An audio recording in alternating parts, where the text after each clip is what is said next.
You're listening to The Authenticity Show, where you get to eavesdrop on great conversations about health, creativity, and the quest for excellence. Your hosts are Carlos Casados and Satch Purcell.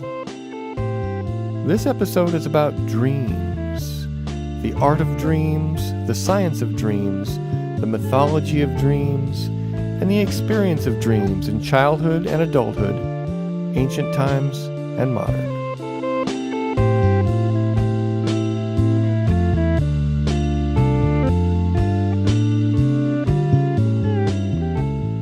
We have dreams every night, and most of them we don't remember, but we do remember some of them. We have a tendency to remember the ones that we wake up from. Basically, when we dream and we go back into deep sleep, we tend not to remember those dreams. It's very interesting, but they're powerful, and they can change our lives, and they can move us deeply. Dreams are the subject of deep motivation for people. People have changed their ways after having a good dream. Back in the ancient times, dreams were an important indicator of things to come, portents, divination. Have you ever had a prophetic dream? I clearly remember a prophetic dream that my father had. Oh, really? Yeah. My sister had a little kitty cat, and the cat wasn't doing very well. And my dad had a dream that he went outside and found the cat dead in the bushes. And he got up the next morning, went out there, and the cat was dead in the bushes. You don't say. Yeah, it really happened. Interesting dream. Not my dream. I've had dreams that I think are more prophetic about the emotional life that I'm going through and how things might get resolved. And the prophetic dreams that I've had have been very teachable moments for me. And I'll share some of those. Yeah, I'll definitely share some of those in this episode. Cool. How about you? Have you had some dreams that have influenced you in a big way? I have. Actually, it's funny that you said that about your father, because the prophetic dream that I can think of right off the bat is about a cat. Really? Yeah. So the cat that I grew up with, his name was Boris. Yes, we called him Baryshnikov. Right? I know, that's right. I know about Boris. Yeah, rhymes with Morris. Morris the cat. Yeah, he was great. He was like my little familiar. But I actually dreamt of his demise before it happened. Oh, wow. The night before it happened, I had a sort of a dream visitation.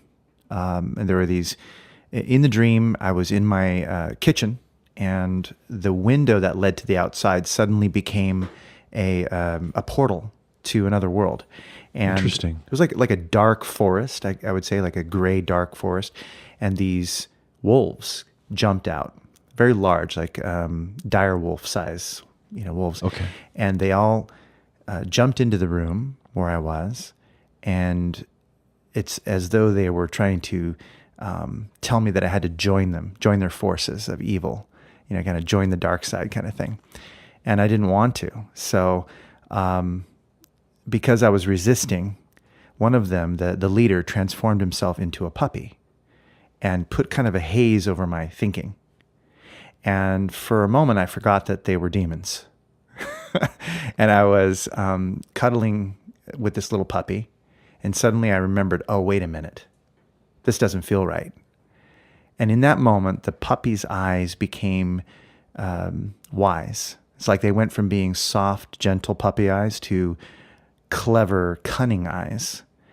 And then suddenly the little puppy grew in size and became the size of the direwolf again. And it was like we were having this telepathic conversation in our minds, and everything that I thought, it could hear. And so I tried to veil my thinking, but it didn't work because the demon could tell what I was thinking. He was inside my head, obviously. So suddenly I heard my cat, Boris. And Boris had this really funny meow. It didn't really sound like a meow. It sounded more like, okay. Siamese have sometimes really weird meows. It's Siamese cats with their crossed eyes. Yeah, it's like, not like any other meow you've ever heard. Sounded like he swallowed a box of nails or something like that, But Anyway, when I heard Boris, it occurred to me, oh, shoot, now my cat's involved. And I didn't want my cat involved. So I tried to pretend that I didn't notice. And the look of recognition on the lead demon's face was like, oh, he kind of nodded like, I see what's going on here. You care about that little creature right there. Oh, wow. And so instantly, his jaw dislocated. It was this horrific image, right? Nightmare, really. And his jaw got really huge, and he bit Boris in the kidneys. I remember specifically, it was a lower back, piercing into the cat, and he shook his head back and forth, wagging, the cat, and then he threw the cat onto the floor, and you could hear the flop of the cat's body against the carpet. That's very vivid. It was. Interesting And I was memory like, to have that. Screaming, no, like some kind of dramatic movie or something. And then he looked back at me with this nod of, do you see what happens when you don't do as I say, when you don't join with us? And then he leapt up back into the portal, and the other 2 or 3 demon dogs leapt up after him, and suddenly the glass transformed back into glass. It went from being a portal back into a glass during the daylight where you could see out into the garden. And I just felt devastated, like this traumatic thing had taken place. And so I went to school the next day feeling very unrested. And when I was getting picked up by my mother, my mom looked very distressed, and she had been crying. And I said, Mom, what's wrong? And she said, it's Boris. And as soon as she said, it's Boris, I said, ouch. I just knew he was not okay. Anyway, I said, how did it happen? And she told me that his kidneys had collapsed overnight. Wow. So it was just very, very Oh, goodness gracious. synchronistic, and wow, it hit me. It hit me hard. There were quite a few dreams that I had around that time period that were like that, in the sense that they were strange, they were odd, they were eerie, they were seemingly supernatural or maybe prophetic in some way. Wow. Yeah. That's a very powerful and prophetic dream. They used to believe that dreams were mostly about the everyday things that we've been experiencing in our lives. And actually, upon studying that seems not to be the case. It's a very small percentage of our daily life that we're reliving in our dreams. But the themes from our daily lives that do come into our dreams are the emotions that we're experiencing. Most of our dreams, even though the imagery or the themes or the topics of the dreams don't necessarily match actual real objects and things like that from our daily life, the emotional content of the dreams does match our daily lives. And this is an interesting thing to consider. You connected in that dream with something very emotional to you, and it was prophetic in this case. And it just reminds me that our minds are filters of consciousness, and they filter out consciousness. And that sometimes when we have moments where those filters are loosened up a little bit, we actually can pick up on things that are grander than our prison of time that we live in every day. Right. And I know you and Boris had a good connection, and you really picked up on something, and it was his kidneys. Yeah, it's amazing. It just shows that you somehow picked up what was going on, and that was emotional, and you dreamt about it. Yeah, it's an interesting idea just to wonder which came first. Was it me perceiving what was to be and interpreting that in a metaphorical way? Was the visitation real in some way, and were there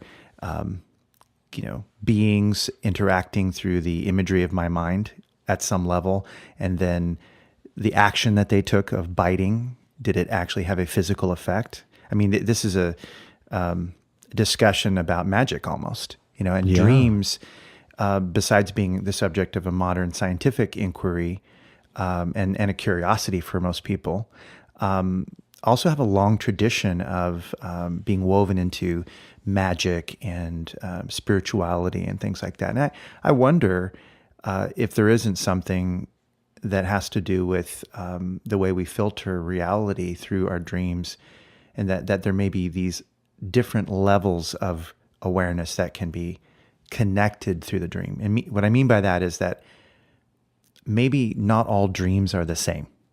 There are definitely levels of dreams that I've recognized that are highly abstract. Some are very, very lucid and clear. Some don't feel like dreams at all. Some do. Some feel like I'm just literally in another world. Some feel like I'm just having random thoughts. I mean, there's definitely a different, I want to use the word vibration because I sense it kinesthetically as kind of like a frequency, vibration of some kind. And yeah, there's visual stuff going on, but I also feel it in a different way. Like there are times when we've talked about out-of-body experiences where I've left my body, and a person could say that's a dream, but it doesn't feel like a dream. It's a very different frequency going on in my awareness, and probably, I would guess that if you hooked me up to an EEG, that you'd be able to tell there were differences in the brainwave frequencies that were happening there, but maybe not significant differences. I don't know. I mean, I don't think we really fully even understand what's going on. I mean, there have been studies I've read about how they've stimulated out-of-body experiences, but just because they were able to stimulate those out-of-body experiences with a scientific kind of parameter around it, I don't necessarily know that that's all there is to it. Yeah, I agree with that. Do you know what I mean? Yeah. The subject's a lot bigger than that one series of tests they did, you know? Yeah, sure. And I don't know. I kind of remain open to it. Yeah. And I like that we're having this discussion because I wanted to come at this from more of the mythic, shamanic side of it. Yeah. And then, you talk about the medical side of it, and let's try to kind of weave it together. I like that idea. Yeah, you know what I mean? Yeah. Make it, because what I find is I love the artistic side of dreaming. I love that. That's my favorite part about the dream topic. Yet when I look into the science of sleep and dreams, I find that it actually deepens those artistic insights. And I think we're going to look at some of that tonight. Yeah, it's going to be really, really interesting.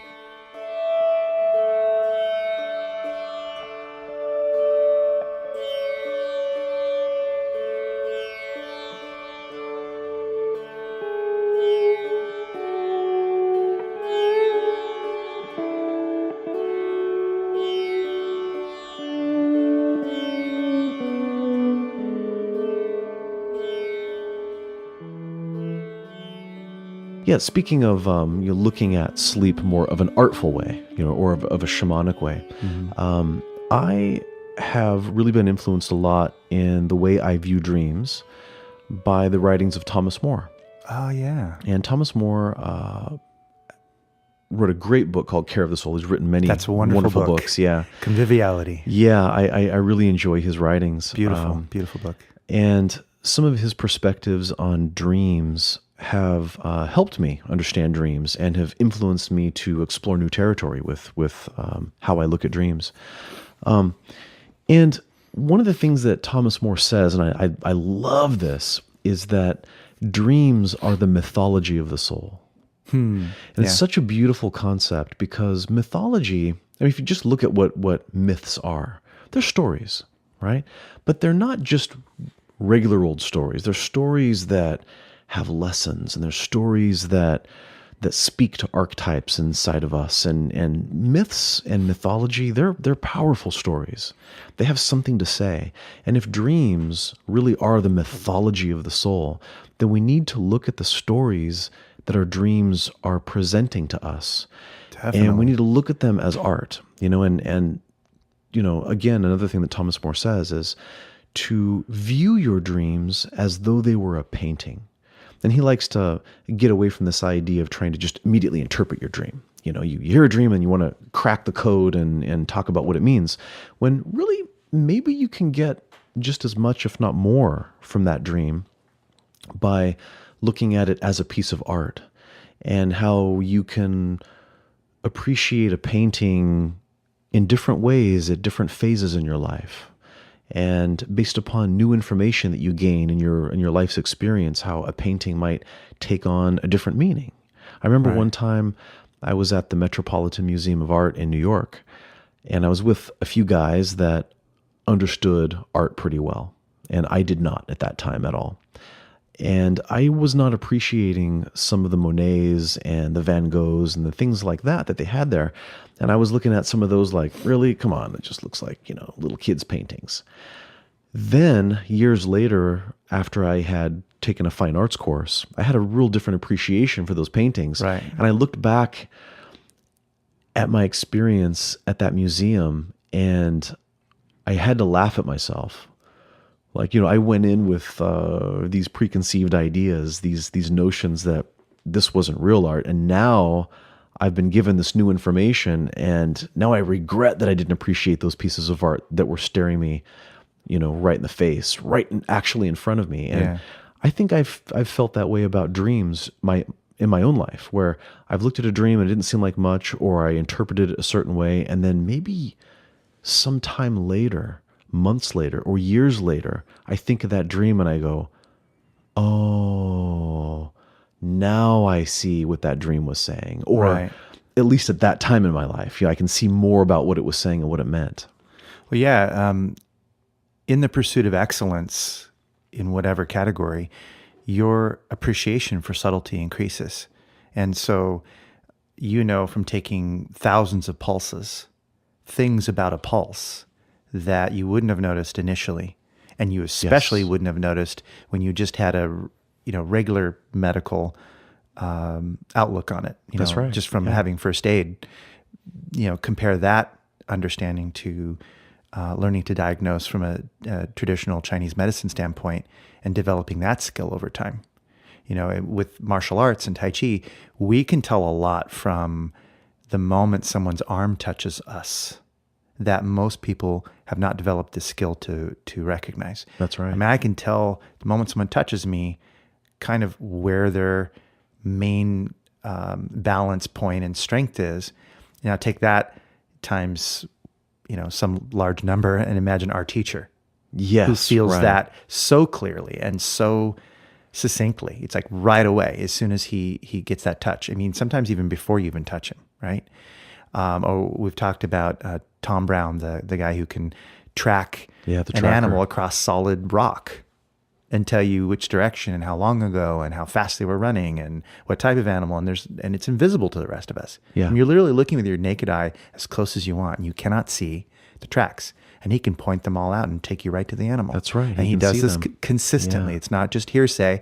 I've got lots of people I know who've taken his courses, and they verify, no, he is 100% dead accurate every single time. Wow. Because it's not guesswork. Yeah, that reminds me, I have an uncle who knew a guy who spent a significant amount of time fighting in the Vietnam War. Mm-hmm. He spent a lot of time out in the jungle. Right. He got to the point where there could be a torrential downpour of rain in the middle of the night, and 60 yards away, he could hear a twig snap. Right. Because he needed to know that. He had to change his perceptions so that he could find the information that was valuable and was important to him. And I that's kind of what we're talking about. Right. Your dreams sometimes are showing you some of these perceptions. And you're missing it most of the time. Exactly. And so until you recognize that you've been missing it most of the time, you don't really stop and think, wait a minute, why have I been missing that? How could I expand my perspective on this? How could I look at this in a different way? Or how could I open myself up to an understanding that will help me to use this to further my growth? The Tibetans have this dream yoga thing, and they have this whole path of training that has to do with utilizing lucid dreaming and developing that as a skill. Because from that perspective, at least from the book that I read on it, it was essentially saying that you sleep a large portion of your life. So if you really want to reach enlightenment, why not use something that most people are discarding? It's like leaving power on the table, right? This is something you can do every day in addition to your daily spiritual practice, which can help you to cultivate an awareness of yourself and your relationship with the universe and all that, simply by developing the skill of lucid dreaming and understanding your dreams and, we're going to talk about a little bit later some techniques for doing that. Yes, that I've used, and there's tons of techniques. I don't know them all, but there are some specific ones that are really useful. And anyone who's listening who wants to do this can learn to develop their ability to lucid dream, to recall their dreams, and to start interpreting their dreams. Yes. And it kind of helps to know a little bit about the background, what's going on in the brain, and what's going on chemically, which you're going to talk about later too. Yeah, sure. And just a little bit of what we've learned in recent years about sleep too, not just what we knew in the ancient times, but what we have now. What's interesting to me, or puzzling, I should say, is the Chinese medicine view of dreams.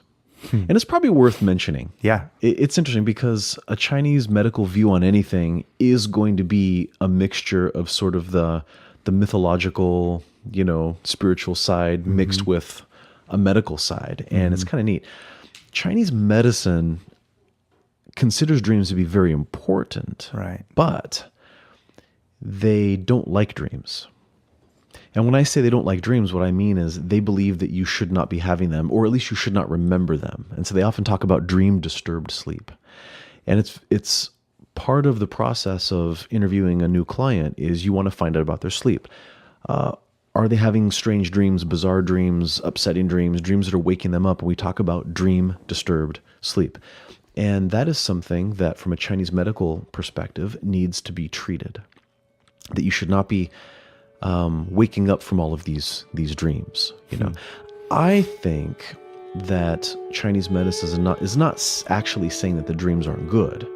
I think what they're saying is that you should be having deep enough, healthy enough sleep cycles so where your dreams are minimal, because we tend to only remember, like I said earlier, we remember the dreams that we tend to wake up from. Right.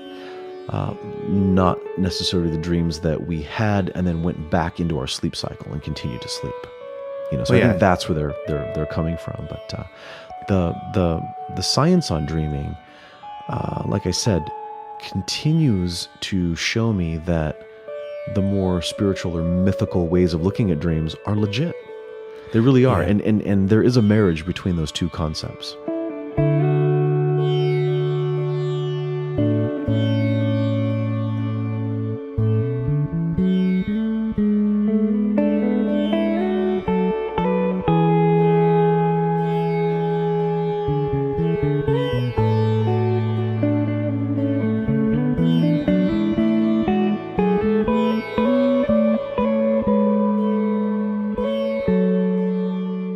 The Sonoy people from Malaysia, the last I read about them, they hadn't had any kind of serious violent crime for, I think, over 200 years in their culture. The Sonoy people. And they're a specific culture focused on dreams. Oh. It's part of their culture. Like when the family wakes up, the first thing they ask is, tell me about your dreams. Beautiful. And they just incorporate dream imagery, language. They have a whole kind of mindset around dreaming, and every single person in the Sonoy culture, from what I read, has the dream power. Like they can have lucid dreams every single night. And what happens is they say that after a while, they don't have very eventful dreams. They have relaxing, easy, simple dreams. Oh, that's because nice. If you're having a lot of activity and a lot of things happening in your dreams, it means that you're not settled. And so they would talk about it and they would work it out. And so the dreams are diagnostic as well. Okay. But they've developed, they feel that because they've resolved these things in their dreams and everything's a go in your dream, you can just sort of relax and do whatever you need to do in your dream. It takes away the tension, the psychic and psychological tension that is in people that causes them to act out and be violent and so on. How healthy your dreams are will indicate your psychological behavior in the world. That's fantastic, because that's very consistent with what is understood in science today in regards to what dreaming does for your brain. How so? It's very interesting. First of all, they've done studies where they've interrupted people during REM sleep, during dream sleep, REM sleep, rapid eye movement. And what they did is they took one group of people and they showed them these various facial expressions. And they had the people, rate, something like the level of friendliness or something along those lines, versus the level of, hostility maybe. And they had some people rate the faces when they have been sleep deprived, and especially when they've been robbed of REM sleep. And when people have been functioning short on REM sleep, they have a tendency to interpret the faces with more negativity. So they're more likely to think that a face has more hostility in it or unfriendliness versus people that have had REM sleep. Now, during REM sleep, one of the things that is believed to be occurring is that the emotional and social centers of your brain are going through a process of recalibration with the frontal cortex so that we become better at dealing with social situations. We become more skilled. Sort of, I guess you could say, increases our emotional intelligence during REM sleep. So REM sleep has a very real social, emotional role in society. So here you have this group of people that make dreaming a virtue. And there they are, a society of people that are peaceful. Yeah, that makes sense. And in order to do that, they must be getting quality sleep. Yeah, they have to. And they have to be getting REM sleep, which is the one thing that we generally get robbed of in modern society, getting up early in the morning, because that's usually when you get most of your REM sleep. Because later in the morning. Isn't that, I think they said basically the first 4 to 5 hours is where you get into your NREM, which is the deep sleep stuff, right? But then after that, you're going into your actual REM cycles, right? Yeah, correct. Until you wake up again. Yeah. And there are things that inhibit REM sleep, and one of them is alcohol. Alcohol is a big inhibitor of REM sleep. It's funny when you meet people that do a lot of drinking at night. We know that over time, those people do have a tendency to start to have social problems, strained relationships, those kinds of things. Hold your tongue. How dare you say that? Drink in the morning. Yeah, there we go. Start your day. Yeah, there you go. But a little brandy in your coffee in the morning. How much alcohol? That's kind of a sure. I'm not familiar with the ins and outs of that. Okay. But the idea is that it does inhibit REM sleep specifically. And the other thing is, if somebody's had a night of drinking, they have a tendency to wake up when the effects of the alcohol wear off. So you're going to wake up in the middle of the night sometime, and have some disturbed sleep. And the other thing to consider is that it is a sedative. So when you take a sedative, you may not necessarily be actually having proper sleep. You're sedated, but not necessarily sleeping naturally. Well, that's good to know. I mean, this show is all about health and creativity in the quest for excellence, right? Yeah. If you choose to imbibe, you should just do it consciously and know that you may be disturbing your REM sleep. You may not be getting the recharge that you actually need, and you're dehydrating yourself. There's a lot of things, it doesn't mean I'm going to stop drinking, but I'm going to be aware of that and at least, maybe take breaks and hydrate and make sure that my brain gets some alcohol-free sleep once in a while. Yeah, exactly. Once in a while. Take a break. You can sleep without alcohol in moderation. Yeah. But interesting stuff, By the way, there's a fantastic book called Why We Sleep by Matthew Walker, who's a sleep scientist at Berkeley. I highly, highly recommend the book. He describes dreams as overnight therapy. I love this idea, overnight therapy. One of the things that they find is that when we are dreaming, we are sort of taking some of the sting, the emotional sting, out of memories that we have. While we are dreaming, we have low levels, if not inhibited levels, of norepinephrine in the brain. So norepinephrine, again, is the chemical that deals with the fight or flight or freeze response. It's basically adrenaline for your brain. Okay. So epinephrine comes from your adrenal glands on your kidneys, and that's part of your sympathetic fight or flight response. Well, norepinephrine is the brain version of that. And when we are in REM sleep, norepinephrine is blocked. What that does for us is it helps us process memories or experiences without the effect of the stress hormone. Therefore, our frontal cortex, our prefrontal cortex, which has the ability to process things, to give insight into our experiences has an opportunity to process those things with less of that powerful punch that the memory might have, which is why people that are having post-traumatic stress experiences wake up from dreams with fright and with difficulties. During PTSD, a person has elevated levels of norepinephrine in their brain. So therefore, when they start to process those painful experiences, those difficult memories, they have a little too much to be able to stay in the dream state, and then they pop awake with nightmares. So what's happening is the brain is trying to take that sting out of the memories, but it can't. And so then we have to go back to sleep again and try again, and then wake up with a nightmare, and then go back to sleep and try again, and then wake up with a nightmare.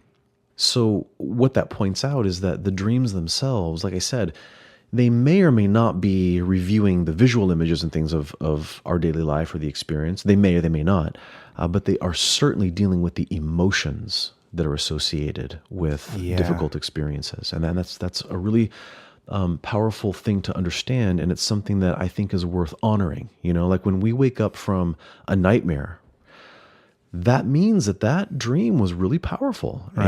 and it overrode our ability to inhibit the normal stress chemicals during that experience. And we must look at that and say, hey, I'm going to honor the fact that I had an experience in my sleep that my system found to be very important. Right. And it was a scary dream, and it doesn't necessarily mean that something bad's going to happen. What it means is that this is me going through my process. This is me healing myself. And good job, me, and maybe we'll get it next time.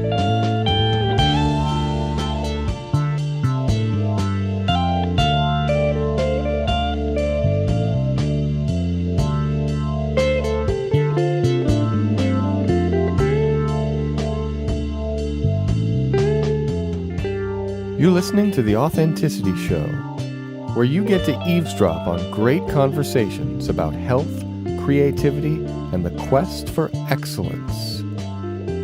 Your hosts are Carlos Casados and Satch Purcell. Next up, Carlos and Satch continue their conversation about dreams, getting into some ideas about dream therapy, dream logic, and sharing some really interesting childhood dreams. Stay tuned.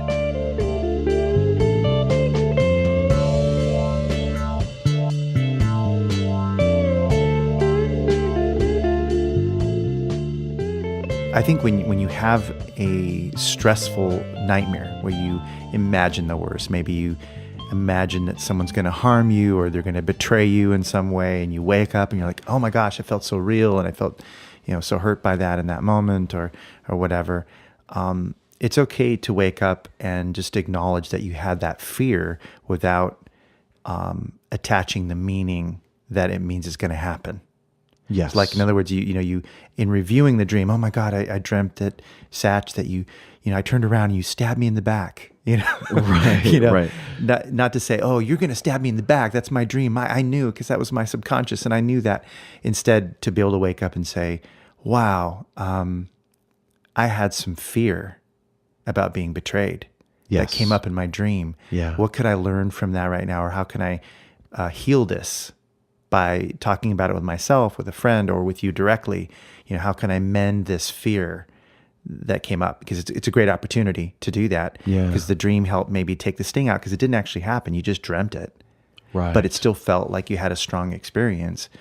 And so, it could be that there's old tapes playing about being betrayed by people. And yes. It's, this fear of what might happen. It doesn't mean that you're seeing what will happen. It means that you're playing with what is plausible, what could happen. Yeah, and right. You're attaching that what could happen to an old feeling of what may have happened in the past. Correct, yeah. And the brain actually is during dreaming, it is trying out different combinations of your memories and your experiences. Yeah, it's just trying to protect you. It's trying to prepare you. Yeah. And dream sleep, REM sleep, is associated with creativity and problem solving. Mm-hmm.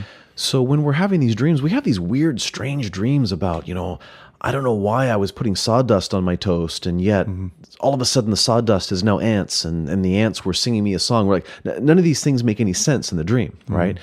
And part of that is because your brain is saying, I wonder what would happen if we combine these ideas. Right. Oh, it would be interesting to combine these images with those emotions and those sounds, and let's just see what happens. And that's what we do, isn't it, when we're trying to solve complex problems? If we have a problem in our lives, oftentimes we need to think differently about the problem in order to come up with a solution.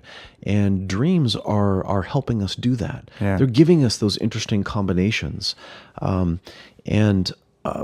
are many, famous dreams in history where somebody had a breakthrough because of their dream, and suddenly they had a new idea in science or in music or something like that. And it's that idea that our brain is problem solving for us while we are asleep. So if you, for example, dream that I stabbed you in the back, that means you were taking the idea maybe of betrayal and the idea of me and combining it with the idea of a knife, and your brain is saying, let's try out this combination. But what it means is that all of those things are in existence somewhere in your psyche, somewhere in your memory, somewhere in your experiences. And, it's kind of fun to look at the dreams knowing that it's our brain trying out cool combinations. Yeah, it is. It is. And, as you know, with what I do with coaching, sometimes dreams are part of the coaching. Okay. Yeah. Talk about that. A That's portion, interesting. maybe, 25, 30% of the people I work with, I'll get into dreams with them and I'll ask them about their dreams and I'll interpret their dreams and help them to interpret their dreams. And a lot of the people who develop the ability to dream and recall their dreams get a lot out of that because disturbing elements that have been recurring for them can be resolved. Sometimes they'll have a recurring dream and I'll literally say, okay, so let's imagine that you're in the dream again. I'll have them kind of visualize being in the dream. And one of the things that I do with them to help them interpret it and help me to interpret it with them is to say, all right, describe the feeling as you're having it again right now. So go into the dream, describe it in first person as it's happening to you. What are the words that are coming out to your mind right away? Like, what do you feel? Is this fear? Is it depression? Is it disappointment? Is it rage? Start giving me the layers of feelings as they're happening to you. Okay. Where do you feel it in your body? Get into it. Increase it a little bit. Now let's change subjects. Look at your life. Get out of the dream and look at your life. What's the first thing that comes to mind when you really feel that feeling? And an image will pop in, usually some situation. And almost before I can form the sentence, they'll say, Oh, like that's great. They just realized something. I get it. And they'll start nodding, big nod with their head, like, I get it. And I'll say, tell me, what did you get? And then they'll doubt themselves for a second and go, well, wait a minute. Because their rational mind's trying to catch up with what they just realized. And then I'll just get them talking about it. And they're in that state. And what's cool is they're already in a different reality when they're discussing their dreams that way. So it's kind of like, I don't need to do any kind of hypnotic induction. They're there already. So I can say, all right, so what happens when you hold that thing that you're describing where it is and you look at this other thing? And what happens when you bring them together? And I'll just start using language that is incorporating their imagination, that's kind of it's piggybacking onto their states. And they can have some really profound realizations just from the dream. And it kind of reinforces the idea I was saying earlier about dream yoga and how much progress you can make spiritually if you incorporate your dreams, because it's what you really feel on the inside. Your unconscious mind is interpreting things at a very different level than your conscious mind. So why not incorporate that into your understanding of everyday reality? So the way things feel, I'll say, hey, they'll say, sometimes clients will say, yeah, but I don't understand why I'm doing these really weird images. I'm like, you're not any different than anyone else. Everyone has weird images in their dreams. That's why they're called dreams. They're just weird. Yeah. I said, but your unconscious mind, we'll call it that for now, wants to give you some way of feeling the feeling that matches the vibration of the other feeling that's actually happening in your life. So how can it do that? If it just tells you a bunch of words, That might not do it. So it tries to think, what are the little bits and pieces that it can manipulate to create a feeling that matches perfectly the kinesthetic emotional feeling that you're feeling when you have that discussion with your boss, or when you're talking about having a baby, or when you're talking about reconnecting with someone you haven't connected with in a long time. How can your unconscious mind get you to re-experience some feeling that's exactly like that? It has to use any means necessary. So it's going to use whatever memories or whatever images or whatever symbols it can, no matter how ridiculous, no matter how weird, no matter how gross, in order to get you to feel that feeling that matches the vibration perfectly. Because it knows that it doesn't need your conscious mind to be fully aware of it. It can control your choices from a level of feeling, and you won't even be aware necessarily why you're doing what you're doing. Because most of us are motivated by feelings. Yeah, we are. Absolutely. I would say all of us, really. Yeah. And sometimes there's a conscious process in our decision making, but really we don't. I think a lot of that's reverse justification. So our conscious mind is making a reverse justification on a feeling that we felt earlier than that.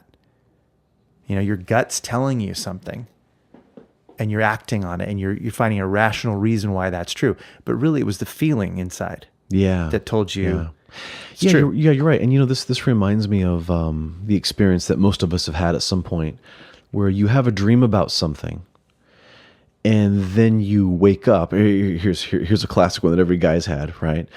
I had a dream that I ran to the bathroom and started to pee, and then I wake up and I realize, I'm starting to pee, right? So sometimes the feelings that we are actually having, or the things that we're experiencing in the room around us, our brain picks up on it and then incorporates it into the dream. So we do just take the things that we're experiencing and feeling, and we add it to the story. Yep. Yeah. And this is also a good time to point out that it can be very helpful to embrace the idea that during our dreams, the rules and laws of our waking world are on pause.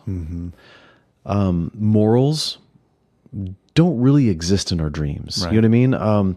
They're there, but in a different way. Yeah. If you have a dream, you're kissing your sister, you wake up, you go, oh my God, now suddenly there's the shame. Yeah. But there's no shame in the dream, because in the dream, that's on pause. Right. Because our mind, our subconscious, wants to speak to us in more artistic ways, right? It can't use the same laws and logic that happen in our waking world. It needs to have freedom to go ahead and express itself in creative manners. And in ancient myths, you find all of these horrible things. You find Kronos eating his babies. Yeah, you do. And you find, incest and murder and, grotesque sort of things by our modern civil standards, right? Yeah. Being displayed as kind of like everyday stories that are part of the thinking. And not that they were uncivilized, but they just were accepting of these primal things going on in the unconscious. Yeah. And I don't think they were as afraid of it, maybe as a modern puritanical culture can be. Sure. You know what I mean? Yeah, I know ancient cultures often believe that the dreams were sent to them by the gods. Yeah. And, Freud, it's hard to talk about dreams without talking about Freud at least a little bit. Right. Who was scared of the unconscious. Very scared of the unconscious. And he believed that dreams were unfulfilled desires of some sort, right? And dangerous. And dangerous, and that we couldn't handle them, so your brain sort of created a disguise for those, and that's what our dreams were about. It's interesting. Freud did have an idea that I really like and I use a lot, is the idea that everything in your dream is you. I find that to be very useful. The reason I find it to be useful is because when I realize that my dream is coming from me, I am creating this dream, and dreams don't feel like they're coming from us. They feel like they're imposed on us. They feel like they're unfolding in front of us, and we did not create them, that somebody else maybe created them. Like we're watching a movie that somebody else directed. This is very, very common in dreams. The illusion of not me. Yeah, the illusion of not me. Yet it is me. I mean, I am creating my own dream. So therefore, if the dream is coming from me and it's coming from my own mind, then I get to be every element in my dream. If I dream of a tree, that I'm looking at a tree, well, then I'm both the me that's looking at the tree and I am both the tree itself. And I find it useful to ask questions like, what does it mean for me to be a tree? Why would I be a tree in that dream? Why would I be a lake in that dream? Why would I be a scorpion?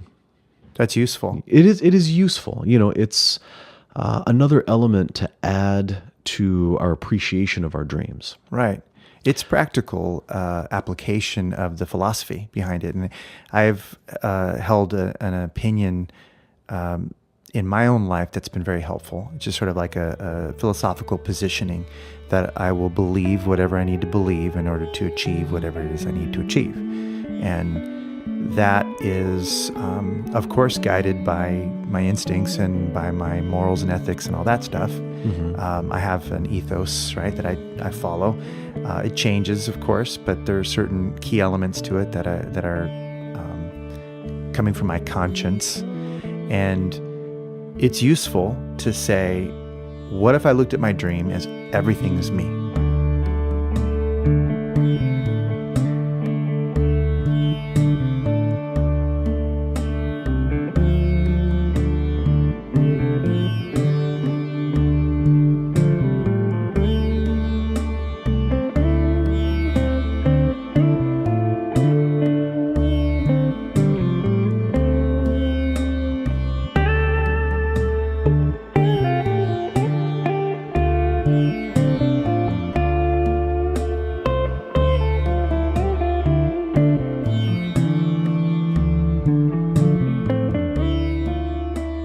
Like, for example, in that dream with your wonderful cat, Boris, if you were everything in that dream, what does it mean for you to both be your loving cat who was harmed and to be the wolf who did the harming and to also be you?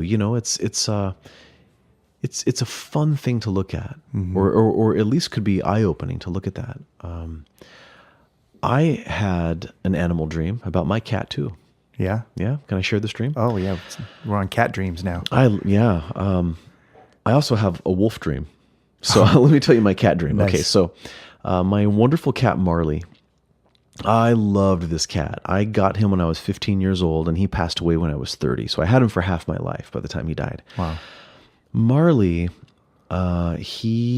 his kidneys started to fail, and I was going through a very difficult time in my life. I was extraordinarily busy. I was in graduate school, and my wife Tanya was having lots of health difficulties. My mother was living with us, and she was winding down, and she was dying from ALS. And obviously there was a lot of heavy-duty life issues that were happening.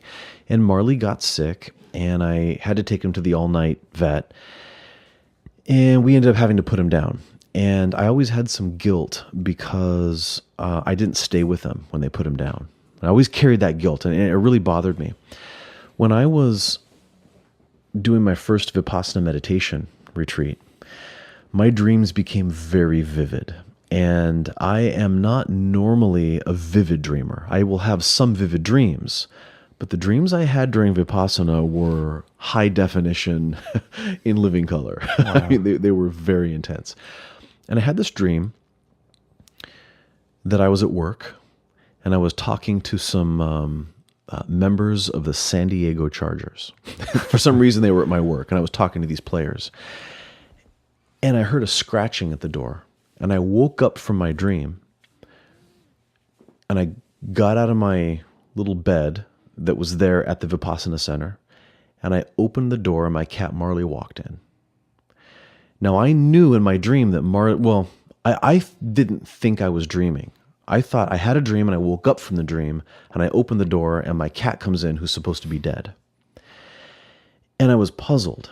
And for a moment, I thought, oh my God, I'm losing my mind. I'm actually going crazy. I'm doing meditation.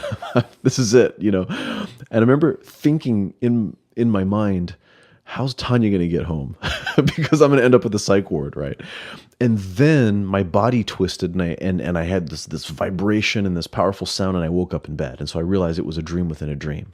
That was the only time I'd ever had that kind of dream, where it was a dream within a dream. And what's funny is during my meditation that day, I was thinking about my cat. And I was reliving some of those experiences, and I was trying to work through some of them, right? And what happened? I had a dream that helped me process that powerful emotion, that guilt that I had been carrying, you know? Or you called Marley to you. Or I called Marley to me. Or why was I Marley in the dream? Right. You know, why did I become my dead cat in the dream? Isn't it cool that we can look at it through different filters and get different answers? Yeah, definitely. And that's where it comes back to the idea that Thomas More's idea of looking at your dream as a painting. You know, you can look at my dream and say, "Oh, I love how this imagery was there and how the light falls this way." And I could look at my same dream and go, "Oh, I didn't see that." Mm-hmm. Just like we could stare at a beautiful painting hanging on a wall, and we can all see slightly different things, even though we're looking at the same painting. And you might shed light on my dream or my painting. It's beautiful. It is beautiful. I hope that through this conversation as it continues, we can convey some of our love of dreams, because I think there are a lot of people that it really just doesn't occur to them to really think of dreams as something to develop. Like, you don't do dreams. It happens or it doesn't happen. Yeah, they just or they'll happen. say, I don't dream at all, or whatever. Maybe they don't remember it, or maybe they're not dreaming. But to think that you could actually cultivate your dream skills, your dream power, your dream abilities, I think it's wonderful. And it's a craft, it's an art form. You can develop your ability to dream true, to dream better, to dream clearer, to dream more often, to have more peaceful dreams, more inspiring dreams, to use your dreams as a source of inspiration to guide you.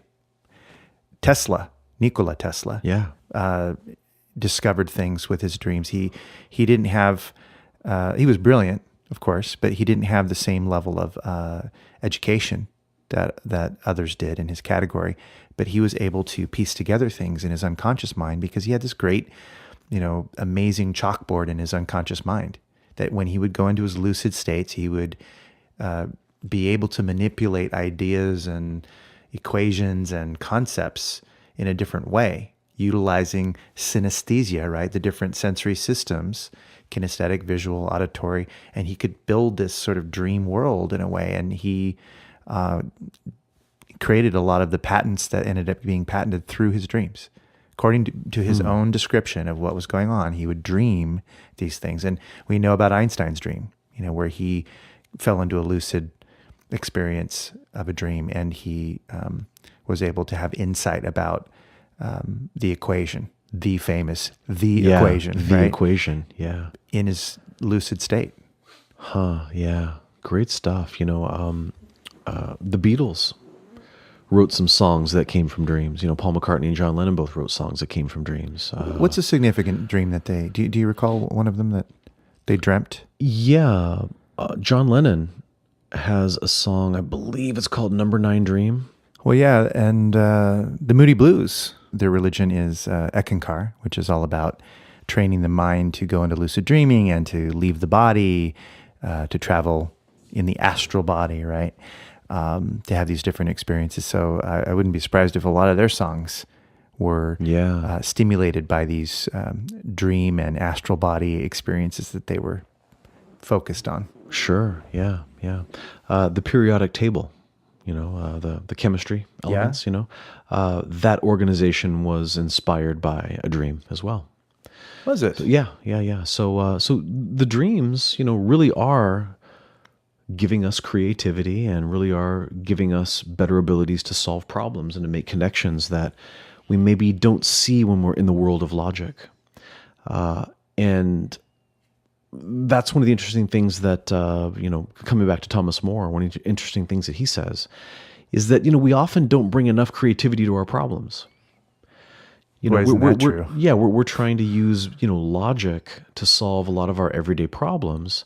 And dreams are not taking that same approach. They're taking a non-linear, non-logical approach by combining different elements. And they do help us, think creatively. One of the things that I like to think about is if I can understand that I am making my own dreams, then I can also be pretty amazed at how creative I am.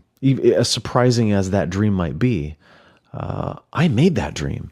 And that's really creative. And if I could think about a time in my life when maybe I had a problem, a difficulty of some sort, that was eventually resolved. Now, knowing what I know, if I could go back in time and if I could direct a dream that I could give to myself back then, what dream would I direct? It would be interesting. What imagery would I use? What emotions would I bring up in the dream? How would I help show and teach myself to look at myself during that time of difficulty? It's a fun thing to think about. Well, let me ask you this, Carlos. Yeah. Do you remember your first dream, or the first dream that you can remember? Oh, yeah. Yeah. Could you talk about it? Sure. This dream of a yellow sleeping bag that had a metal zipper. And I'm at my preschool. And I think it's either like in the sand pit there or whatever. And I start to notice that it's the only thing that's unusual. Everything else is normal. It's like I'm there, except there's no one there except for me. And the only unusual thing is this yellow sleeping bag that's kind of rolled up, and it's got this metal zipper. And I start to feel this creepy feeling. And as I get closer and closer to this metal zippered yellow sleeping bag, it starts to vibrate and shake.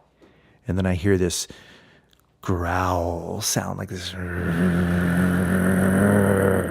And I suddenly feel this kind of hot and cold fear feeling moving through my body.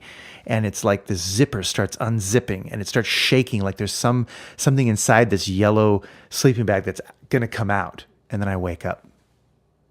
Oh, what a dream. I know. I must What have a been dream. 2.5 or 3. Yeah. Oh, You know? gosh. Well, here's my earliest memory of a dream. I am in my bedroom, in my childhood bedroom, in Garden Grove, California. And there was a wolfman in my closet. And the wolfman comes out and he scares me. And I actually woke up from that dream. And then I fell back to sleep. And then I had a continuation dream that same night. I was now down the hall in my parents' bedroom. And the hall went down and then turned left. And my parents' room was at the end of the hall. And I walk into that room and I'm looking at the closet in their bedroom. And I remember seeing, and it was much darker. And I remember seeing some of the clothes like just temporarily sort of swing out past the door and swing back in, like something was in there and it had pushed the clothing. So the clothing kind of temporarily swung out of the door. And then a werewolf comes out. And I see the werewolf and I turn and I run down the hall. And as I get to the corner to turn the hall, I go around. I remember thinking, I'm gonna get away from the werewolf. And then he grabs my arm. And he yanks me back and he makes this sound. Scared the hell out of me, right? And I turn around and there's the werewolf. Then, when my dad was over, I had my dad go to both closets and kick the werewolves out of the closets. And I remember my dad going into my room and he's like, "Hey, you've been bothering my son. You know, get your stuff, get out of here," right? He's like, "Okay, now where's the next one?" And we went down to my parents' bedroom. He goes, "This one over here." He's like, "You've been bothering my boy." And, you know, he's yelling at these werewolves, right? And I felt so much better after that. But isn't it interesting how oftentimes our earliest dreams, especially dreams from childhood, surround fear? They're often fear dreams. There's also often an element of fear in childhood dreams. Just something I've noticed. Yeah. I mean, it seems like fear brings more of that adrenaline or perhaps norepinephrine, right? You were talking about. And so it's easier to recall because you're alert. You know, it's fight, or freeze, right? Your central nervous system gets stimulated. You're going to recall that. That's why children who are in more abusive environments, right? They have a tendency to have recall that goes further back. A dream that I had that was kind of similar to the one you had. It's kind of funny, actually. I was about 4, and we were at a different house in Costa Mesa. And I remember that I was running away from vampires, and they were, it's like my brothers and sisters had all turned into vampires. And I remember running and just sort of barely escaping. Like you could feel like the hands just barely kind of sliding across the back as I would slip out and kind of, escape. And I was running out of energy. And I finally made it to the room where my mother was. And she was in her bathrobe, and she was kind of like her lower half was kind of blanketed. And she was reading a book, and she had her glasses on. And I remember coming in huffing and puffing, just like, "Oh my gosh, Mom, you'll never believe, oh my gosh, vampires everywhere, oh my gosh." And she looks up from her glasses, and then she smiles, revealing these fangs. And it was like, oh my God, like I'm done, I'm finished, that's it, because I can't run anymore. And it's like, even my mom, Oh so my gosh, really, that's really amazing. funny. There's a sense of tremendous relief, and I think a big endorphin rush when you're having a scary dream and you wake up and realize it's only a dream. I know.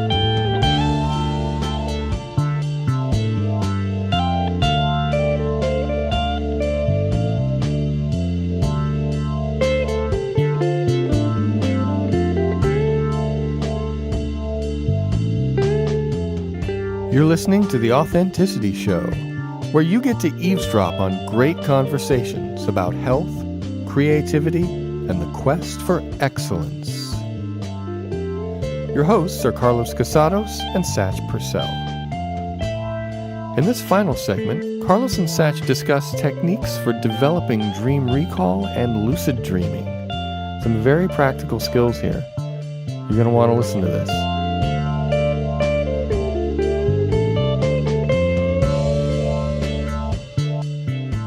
We talk a lot about dream recall, and I know that in these ancient cultures it's so important. Like they had these dream temples in Greece, the Hypnos temples, right?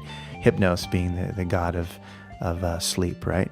But they had all these different spaces where they would create like kind of a sacred space around it, where you'd lay down and there'd be some chanting and incense and torches and places you could literally fall asleep. Maybe they would guide you into a sleep state, or maybe you would just sleep. And the idea was that you could dream of something prophetic. There may have been psychoactive substances involved or not. Perhaps hypnotic inductions, that kind of thing. But then the priests and priestesses would interpret the dreams and help you to resolve whatever it was, and maybe give you kind of like a prescription, a formula as a result of what it is that you dream. They could interpret that, and I just think that's a cool concept. We don't really have that as much, but we do have it in a small way. We have these dream groups. Like at the school where I teach, there's a dream group. That's and a great if I had idea. a little extra time, I would join it, because they do lucid dreaming. They talk about dreams. They work with the Tibetan dream yoga. And the one who facilitates it is an MFT. She's a psychotherapist doing counseling and all that, but she focuses mainly on the dream stuff. So we spent a couple nights talking about dreams and things when I was there. But it's so we have that in a way.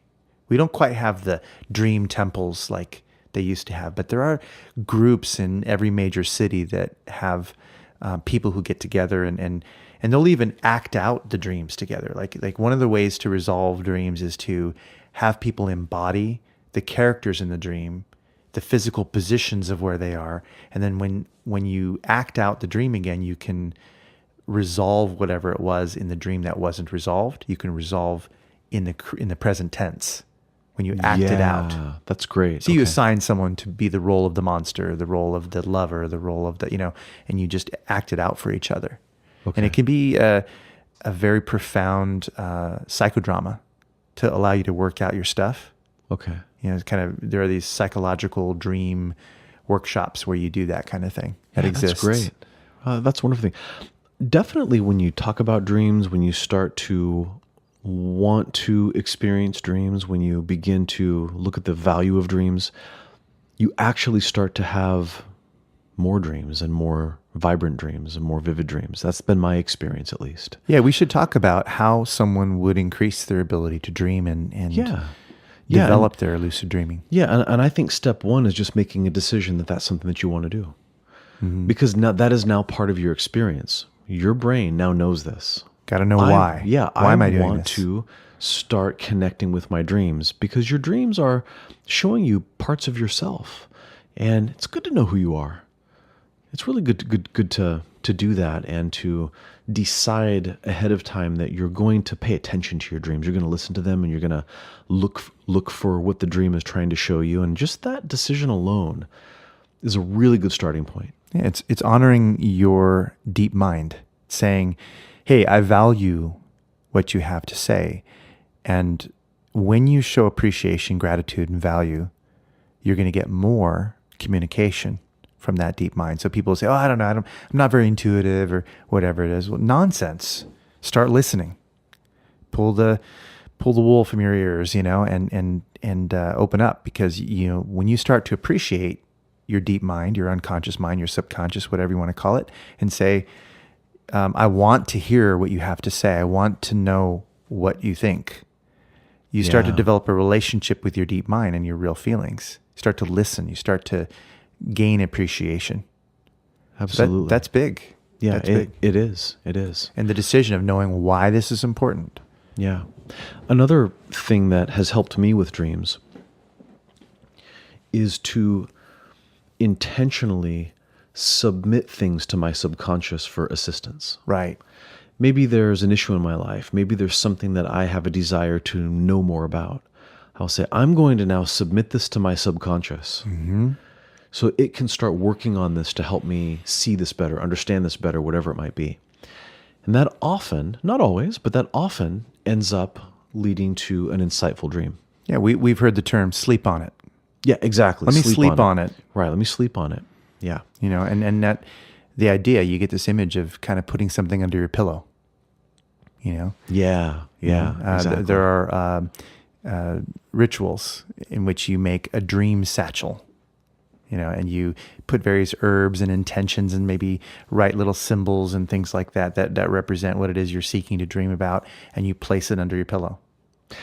And that symbolic act, well, your unconscious mind knows that you did it. If you did it with intention and with sincerity and with, focus, at some point it's going to have an effect. You're gonna experience that. It's funny you mentioned a dream pillow or dream satchel. I remember ordering one of those in the mail when I was an adolescent.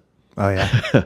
and I got the dream pillow, and it was some herbs that had some nice pleasant smell that you're supposed to put under your pillowcase or something. And I don't really recall what came of it, but I guess even at a fairly young age, I was interested in enhancing my dreams. Yeah. One of the things that helps people's recall is just to set the time aside. So if you want to remember your dreams, have a dream journal. Just a blank book with a pen or a pencil, whatever, and putting it by your bed and dedicating it for that purpose. Say, this is my dream journal. And you could dictate. If you have an app, like a phone app or something like that, you could definitely do it that way. For some people, that's easier. But I like to write it out, and the act of doing that every day, you may have a couple of blank pages at first, but after a while, your subconscious mind gets the idea that you're trying to remember this thing. And as long as you get enough sleep, you are going to remember your dream. And that's probably number one, is making sure that you are rested. Because if you get beyond the 4.5 to 5 hours of sleep, where you have the deep sleep, then you're in the REM zone. And so if you're getting into the REM zone, you're going to start to have enough time to actually have those dreams before you wake up. Yes. And recalling it. And just expecting yourself to write about it every day makes a difference.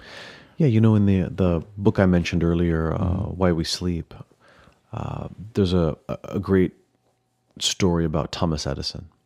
Oh, yeah. And Thomas Edison would... With the balls. Yeah, he would hold the ball bearings. And Thomas Edison held his balls. He held his balls right over a pan on the floor so that when he fell asleep, he'd drop the ball bearings, wake himself up, and immediately start to write down all the ideas he had. Right. It's such a clever concept. Trying to compete with Tesla, you know. I know. Tesla's like, you're such a novice. I can do this. Just go into my lucid dream. I can lucidly do this. Of course, I would have advised Thomas Edison, maybe you want to just go ahead and actually sleep. Maybe, Yeah, you maybe could that'd do be that. good too. Yeah, if only. Yeah, and then not destroy Tesla later. But another thing about recall that works for me is B12. Oh, yes. Yeah, B12 before sleep increases my recall.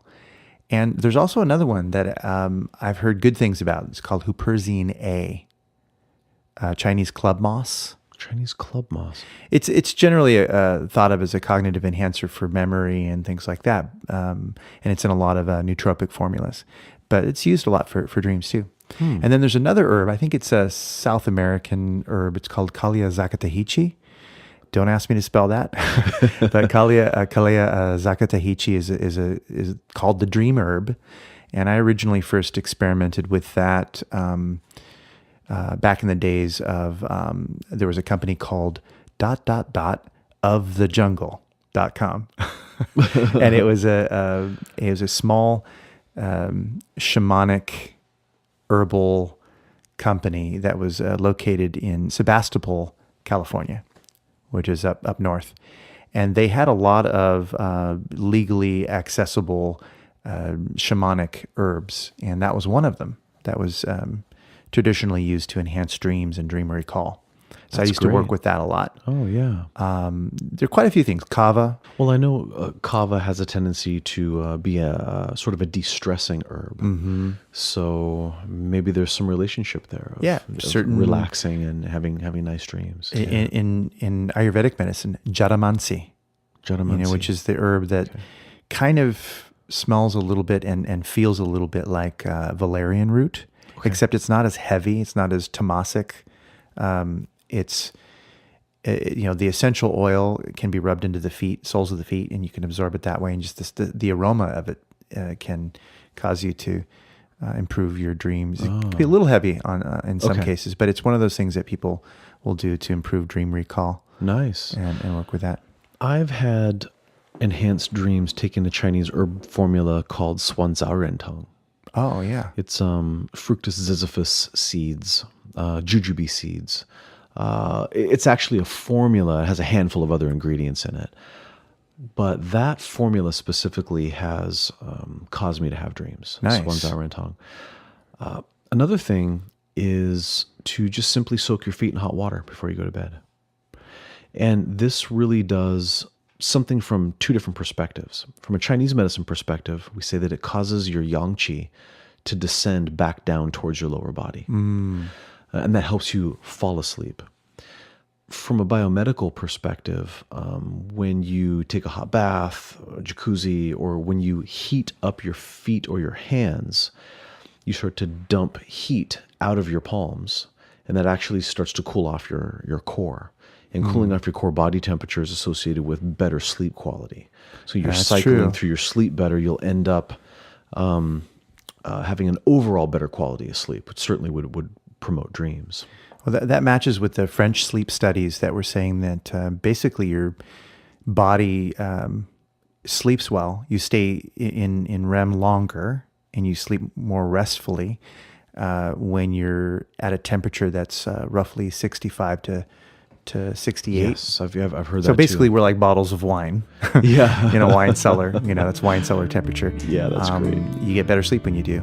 Yeah. Another essential oil that's really readily available is get jasmine. Night blooming jasmine, real jasmine, not artificial jasmine. That's another one that can. Yeah. And isn't that interesting that is a flower that dream. blooms at night? Correct. Yeah. Just when you should be sleeping.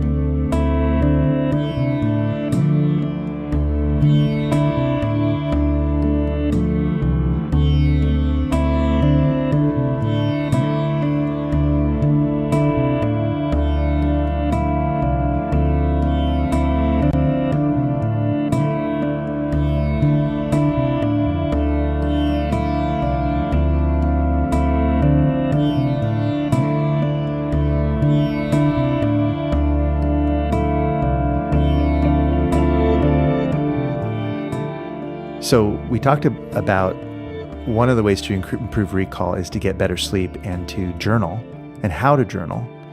But then another thing, there's this thing called MILD. It's mnemonic induction lucid dreams, right? Okay, so let's try that one more time. So So M-I-L-D. MILD, Okay. mild, is mnemonic induction lucid dreams.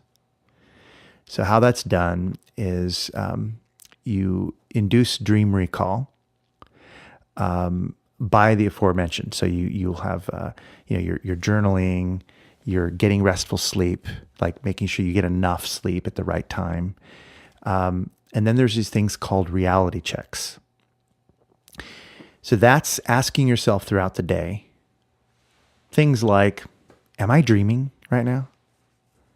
You can even set an alarm on your digital watch or your phone so that, at least 10 times throughout the day, you're asking that question. It starts to set up a pattern. So am I dreaming? You can tell yourself, I'm going to find my hands. Where are my hands? Where are my hands right now? And look for them. And then notice are your hands functioning normally? Can you see the details of the prints on the fingers and the palms? You can ask yourself, is this real? That's a loaded question when you ask some people that question, but really think about it. What's real? Is this real right now? You could, as you're looking at your hands. And if you do that at least 10 times, you set up that pattern in your mind that you're going to be constantly checking in with reality. You can look at a clock and notice if the clock is behaving normally. Because in a dream state, you may see a clock and you may notice that there's a digital number there, but the numbers will kind of move around and not really be quite as crystal clear. They won't function quite right. So that's the next part. And then you can use affirmations. That's like step 3 is affirmations, where you might say to yourself, I will remember my dreams tonight. I will have lucid dreams tonight. I'm dreaming right now. And you can use these affirmations. I'm really good at dream recall. I recall my dreams every single day and can easily write them down in the morning. When I'm in a dream, I know that I'm in a dream and I recognize that I'm dreaming. These are just affirmations that they're statements that are affirmative, that you put belief and intent behind, and they're things that you can believe and you can reinforce. The fourth portion of it is to visualize that you're dreaming. So you kind of imagine that you're dreaming, or you actually visualize the dream you've had. So if you've had any kind of recent dream that you recall, you literally work at that dream. You drop back in your imagination into the dream, and you imagine that you're there. So those steps will actually train you to have lucid dreams. So it starts off with, working on general recall, right? Making sure you get enough sleep, having a journal, and all the things I said about that. Setting up reality checks with an alarm, asking yourself, am I dreaming? Is this real, etc. Doing affirmations, saying that, I'm good at this. I'm going to dream tonight. I'm going to have a lucid dream. I'm going to recall my dreams. Okay. Affirming. And then visualizing whatever dreams you've had. So you actually practice the art of dropping into the dream and seeing from the dream eyes again, the whole reality. If you do all those things, you're training your brain to have lucid dreams again. And you'll have the experience of it pretty quickly. Anyone who does this, every day is going to have the experience probably at the very top end, maybe within a month, but most people have it within the first week. Yeah, thanks for sharing all those. That's actually a lot of really practical advice to start to improve sleep, to harvest more from our dreams. And dreams really are a form of self-knowledge. And here on the show, we talk about topics related to health, creativity, and excellence. And dreams provide all three of those things. Sleep and dreams does actually make us healthy tremendously. We've already talked tonight about how dreams improve problem solving and creativity. And, it is a virtue to dive into our dreams and learn how to be more excellent at dealing with them and gathering the wonderful, beautiful messages and experiences that they have to show us. And if it's okay, I would like to share a beautiful poem about self-knowledge. Yeah. And this is from my favorite poet, Khalil Gibran.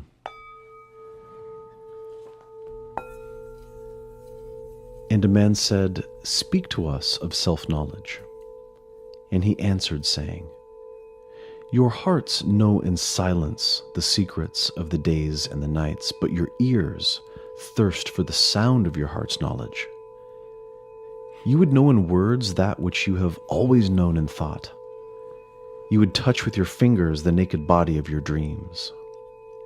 And it is well you should.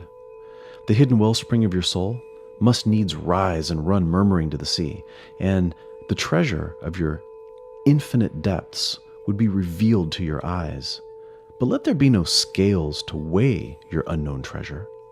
And seek not the depths of your knowledge with staff or sounding line, for self is a sea boundless and measureless. Say not, I have found the truth, but rather, I have found a truth. Say not, I have found the path of the soul. Say rather, I have met the soul walking upon my path. For the soul walks on all paths. The soul walks not upon a line, neither does it grow like a reed. The soul unfolds itself like a lotus of countless petals. When I was a youngster, I was so curious about what happens when you lose consciousness every night.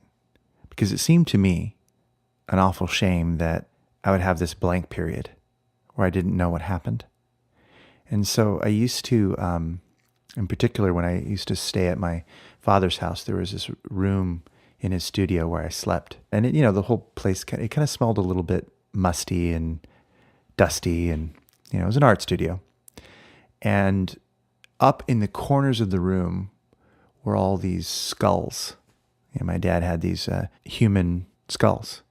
And it was back in the day when that wasn't considered odd to have that, right? And filled my mind with a strange imagination, to be in this sort of semi-lit, dark situation surrounded by these skulls. So when I would start to fall asleep, I would push myself into an upright position. And then I would take a deep breath, force my eyes open, tense up for a second, and then relax. And then I would watch my awareness as I would start to drift down into a sleep state again.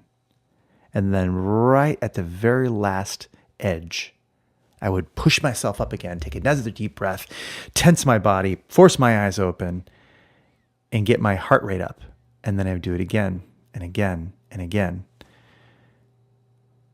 Well, no doubt, I entered into a very hypnagogic, in between sleep and waking reality. And I started to recognize what that felt like. And just doing this over and over again. Why I did it, I just felt driven to understand what that was about and seeing if I could understand where that transition into non-awareness was. I think that might have been what stimulated a lot of the lucid dreaming and the astral traveling and out-of-body experiences and all the kind of strange supernatural stuff, is that my brain was going in between these different states a lot. But what I didn't know at that time, that I now know, is that there's an actual technique that people use to enter into a lucid dreaming state. So I mentioned the other one, that was the MILD, right? The mnemonic induction of lucid dreams. Yeah. But the other technique, it's the wake back to bed technique. What you do is you make sure that you sleep 6 hours, so that way you get your deep sleep. And then you set your alarm to wake you up for at least 20 minutes. And you have to get out of bed, so you're not tempted to fall back asleep. So you stay awake for 20 to 60 minutes if you want. And then you go back to bed and you do some kind of either a deep relaxation exercise, or you do a brain entrainment, or you visualize, or you use affirmations to get yourself back into a lucid dream, or you use the mnemonic induction that I just mentioned. And that is another way that you can kind of hack your way in to a lucid state. Because if you do that, you're getting your brain used to the idea that it needs to be awake and alert. So that thing I was doing as a kid, Yeah. I guess I had discovered through my own ingenuity this technique, but it works. Yeah, you were an early psychonaut. Yeah, exactly. So anyone who wants to have that experience, who hasn't had that experience, can do that, and it will work.